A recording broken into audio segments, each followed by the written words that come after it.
Assalamualaikum warahmatullahi wabarakatuh. Salam sejahtera untuk kita semua. Baik, malam ini kita lanjutkan dengan bab 3, bagian kedua, penerapan perizinan berusaha berbasis risiko. Mulai halaman 5. Dan bab 9, kawasan perdagangan bebas dan pelabuhan bebas, mulai halaman 462. Bagian kedua, penerapan perizinan berusaha berbasis risiko. Paragraf 1, umum. Pasal 7. 1. Perizinan berusaha berbasis risiko sebagaimana dimaksud dalam pasal 6 huruf A dilakukan berdasarkan penetapan tingkat risiko dan peringkat skala usaha kegiatan usaha.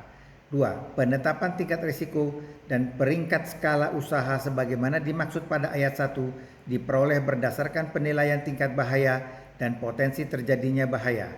3. Penilaian tingkat bahaya sebagaimana dimaksud pada ayat 2 dilakukan terhadap aspek A. Kesehatan, B. Keselamatan, C. Lingkungan, dan atau D. Pemanfaatan dan pengelolaan sumber daya. 4. Untuk kegiatan tertentu, penilaian tingkat bahaya sebagaimana dimaksud pada ayat 3 dapat mencakup aspek lainnya sesuai dengan sifat kegiatan usaha. 5. Penilaian tingkat bahaya sebagaimana dimaksud pada ayat 3 dan ayat 4 dilakukan dengan memperhitungkan A.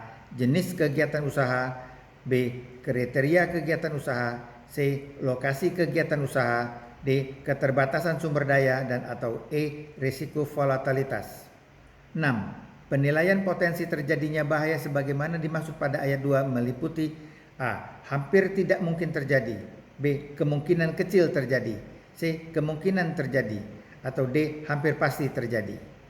7. Berdasarkan penilaian tingkat bahaya sebagaimana dimaksud pada ayat 3, ayat 4, dan ayat 5, serta penilaian potensi terjadinya bahaya sebagaimana dimaksud pada ayat 6, tingkat risiko dan peringkat skala usaha kegiatan usaha ditetapkan menjadi A. Kegiatan usaha berisiko rendah, B. Kegiatan usaha berisiko menengah, atau C. Kegiatan berusaha berisiko tinggi.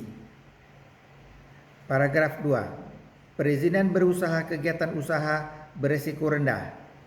Pasal 8. 1. Perizinan berusaha untuk kegiatan usaha berisiko rendah sebagaimana dimaksud dalam pasal 7 ayat 7 huruf A berupa pemberian nomor induk berusaha yang merupakan legalitas pelaksanaan kegiatan usaha atau kegiatan berusaha.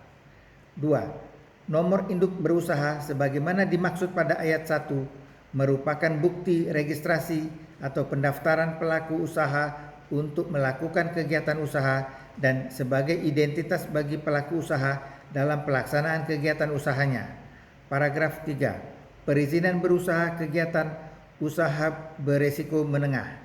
Pasal 9. 1. Perizinan berusaha untuk kegiatan usaha berisiko menengah sebagaimana dimaksud dalam pasal 7 ayat 7 huruf B meliputi A. Kegiatan usaha berisiko menengah rendah, dan B. Kegiatan usaha berisiko menengah tinggi. 2. Perizinan berusaha untuk kegiatan usaha berisiko menengah rendah sebagaimana dimaksud pada ayat 1 huruf A berupa pemberian A. Nomor induk berusaha, dan B. Sertifikat standar. 3. Perizinan berusaha untuk kegiatan usaha berisiko menengah tinggi sebagaimana dimaksud pada ayat 1 huruf B berupa pemberian A. Nomor induk berusaha, dan B. Sertifikat standar. 4. Sertifikat standar sebagaimana dimaksud pada ayat 2 huruf B merupakan pernyataan pelaku usaha untuk memenuhi standar usaha dalam rangka melakukan kegiatan usaha. B. Sertifikat standar sebagaimana dimaksud pada ayat 3 huruf B merupakan sertifikat standar usaha yang diterbitkan pemerintah pusat atau pemerintah daerah sesuai kewenangannya berdasarkan hasil verifikasi pemenuhan standar pelaksanaan kegiatan usaha oleh pelaku usaha. 6. Dalam hal kegiatan usaha berisiko menengah memerlukan standarisasi produk sebagaimana dimaksud pada ayat 2 huruf B dan ayat 3 huruf B, pemerintah pusat menerbitkan sertifikat standar produk berdasarkan hasil verifikasi pemenuhan standar yang wajib dipenuhi oleh pelaku usaha sebelum melakukan kegiatan komersialisasi produk. Paragraf 4. Perizinan berusaha kegiatan usaha beresiko tinggi. Pasal 10. 1. Perizinan berusaha untuk kegiatan usaha beresiko tinggi sebagaimana dimaksud dalam pasal 7 ayat 7 huruf C berupa pemberian A. Nomor induk berusaha dan B. Izin. 2. Izin sebagaimana dimaksud pada ayat 1 huruf B merupakan persetujuan pemerintah pusat atau pemerintah daerah untuk melaksanakan kegiatan usaha yang wajib dipenuhi oleh pelaku usaha sebelum melakukan kegiatan usahanya. 3. Dalam hal kegiatan usaha beresiko tinggi memerlukan pemenuhan standar usaha dan standar produk, pemerintah pusat atau pemerintah daerah menerbitkan sertifikat standar usaha dan sertifikat standar produk berdasarkan hasil verifikasi pemenuhan standar. Paragraf 5. Pengawasan. Pasal 11. Pengawasan terhadap setiap kegiatan usaha dilakukan dengan pengaturan frekuensi pelaksanaan berdasarkan tingkat risiko sebagaimana dimaksud dalam pasal 7 ayat 7 dan mempertimbangkan tingkat kepatuhan pelaku usaha. Paragraf 6. Peraturan pelaksanaan. Pasal 12. Ketentuan lebih lanjut mengenai perizinan berusaha berbasis risiko sebagaimana dimaksud dalam pasal 7, pasal 8 dan pasal 9 dan pasal 10 serta tata cara pengawasan sebagaimana dimaksud dalam pasal 11 diatur dalam peraturan pemerintah.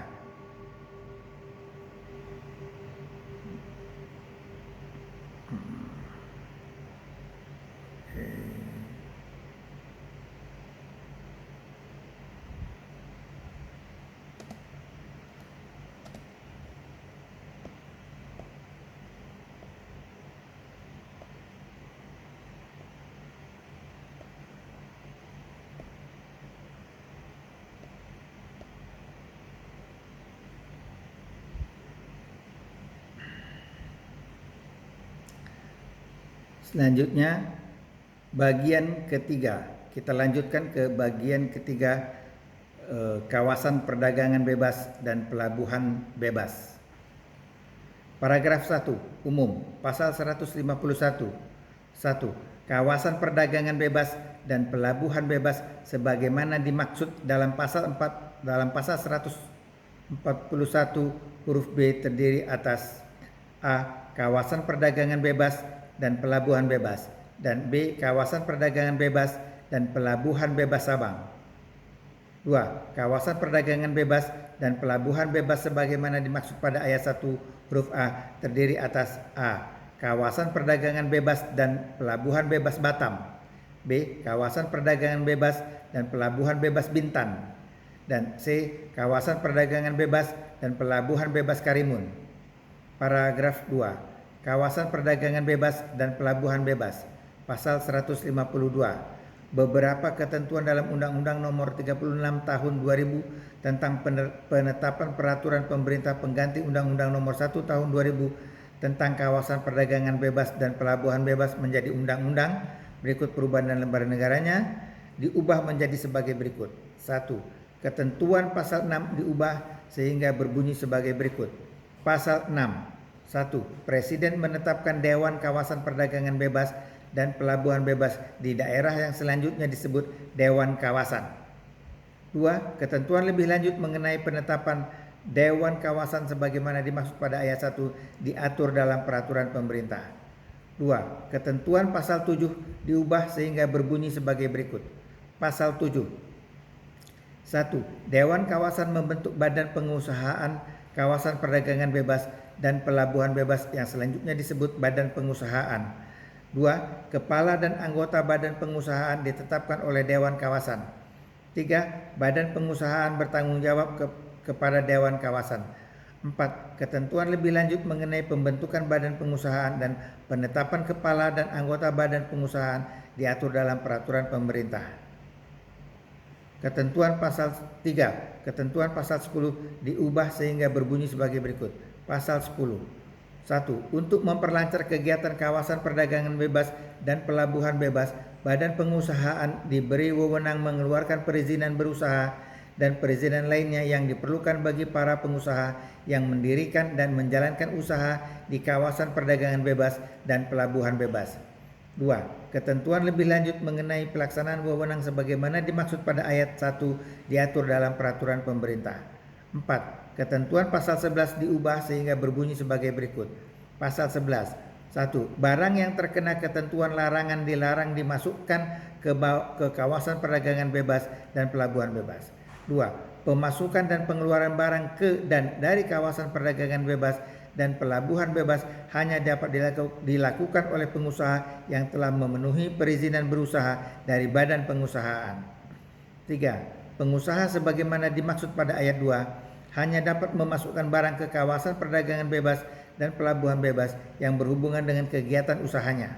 4. Pemasukan dan pengeluaran barang ke dan dari kawasan perdagangan bebas dan pelabuhan bebas melalui pelabuhan dan bandar udara yang ditunjuk dan berada di bawah pengawasan pabean diberi pembebasan bea masuk, pembebasan pajak pertambahan nilai, dan pembebasan pajak penjualan atas barang mewah. 5. Fasilitas, baik, saya rasa ini perlu di-highlight nomor 4. Saya ulangi lagi. Saya ulangi lagi. Nomor 4. Pemasukan dan pengeluaran barang ke dan dari kawasan perdagangan bebas dan pelabuhan bebas melalui pelabuhan dan bandar udara yang ditunjuk dan berada di bawah pengawasan pabean diberi pembebasan bea masuk, pembebasan pajak pertambahan nilai, dan pembebasan pajak penjualan atas barang mewah.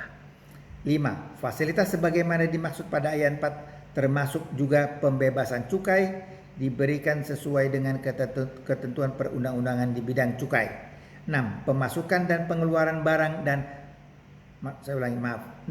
Pemasukan dan pengeluaran barang ke dan dari kawasan perdagangan bebas dan pelabuhan bebas ke daerah pabean diberlakukan tata laksana kepabeanan di bidang impor dan ekspor dan ketentuan di bidang cukai.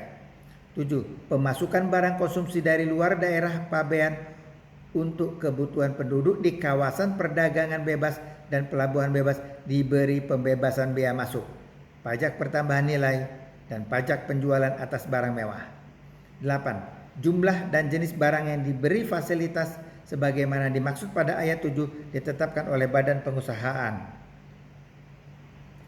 Paragraf 3. Kawasan perdagangan bebas dan pelabuhan bebas Sabang. Pasal 153. Ketentuan pasal 9 Undang-Undang Nomor 37 Tahun 2000 tentang penetapan peraturan pemerintah pengganti Undang-Undang Nomor 2 Tahun 2000 tentang kawasan perdagangan bebas dan pelabuhan bebas Sabang menjadi undang-undang berikut lembaran negaranya diubah sehingga berbunyi sebagai berikut. Pasal 9. 1. Barang-barang yang terkena ketentuan larangan dilarang dimasukkan ke kawasan Sabang. 2. Pemasukan dan pengeluaran barang ke dan dari kawasan Sabang hanya dapat dilakukan oleh pengusaha yang telah mendapat perizinan berusaha dari Badan Pengusahaan Kawasan Sabang. 3. Pengusaha sebagaimana dimaksud pada ayat 2 hanya dapat memasukkan barang ke kawasan Sabang yang berhubungan dengan kegiatan usahanya. 4. Pemasukan dan pengeluaran barang ke dan dari kawasan Sabang melalui pelabuhan dan bandar udara yang ditunjuk dan berada di bawah pengawasan pabean diberi pembebasan masuk, pembebasan pajak pertambahan nilai, dan pembebasan pajak penjualan atas barang mewah. 5. Fasilitas sebagaimana dimaksud pada ayat 4 termasuk juga pembebasan cukai sesuai dengan ketentuan perundang-undangan di bidang cukai. 6. Pemasukan dan pengeluaran barang ke dan dari kawasan Sabang ke daerah pabean diberlakukan tata laksana kepabeanan di bidang impor dan ekspor dan ketentuan di bidang cukai. 7. Pemasukan barang konsumsi dari luar daerah pabean untuk kebutuhan penduduk di kawasan Sabang diberikan pembebasan bea masuk, pajak pertambahan nilai, dan pajak penjualan atas barang mewah. 8. Jumlah dan jenis barang yang diberi fasilitas sebagaimana dimaksud pada ayat 7 ditetapkan oleh Badan Pengusahaan Kawasan Sabang. Demikian. Wassalamualaikum warahmatullahi wabarakatuh. Terima kasih.